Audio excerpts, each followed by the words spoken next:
2024, second quarter, day 3 of the journey. Listen, my friends, what I want to kind of share with you guys is I make my way on a Home Depot run is it's always smart to walk your properties before you have check-ins. We had 3 check-ins yesterday. We got 3 check-ins today, culminating in our Eclipse here in Rochester. And so what did I find during my walkthrough? I found a colony of ants that were basically living in an open sugar and a flour container, the package, open package that one of my previous guests must have left.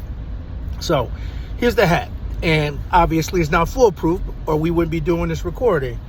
The one thing that we do ask our guests to do upon checkout is not only do we ask them to throw away any unused food, especially if it's not packaged, but to upload images in our checkout communication. Now, again, I'm making the trip to Home Depot because it's not foolproof.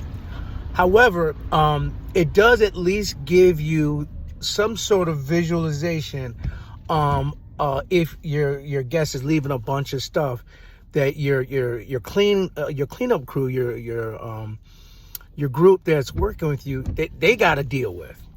The other hack, obviously, is walk your properties. If you know you got to check in, it's worth, what did they say? An ounce of prevention is worth a pound of remedy. Even if it takes you a half hour of time invested to get in the vehicle and just walk through, it's much better than having an unhappy guest or a guest that is, saying things that are just blatantly not true. Which brings me to my next video I'm going to share with you guys. We had a heat issue, and I want to kind of tell you, we had a guest that was experiencing some challenges with heat.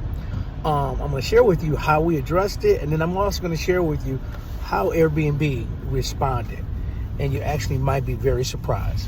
So I'll share that in our next upcoming. And so, as always, be blessed, but more importantly, be a blessing.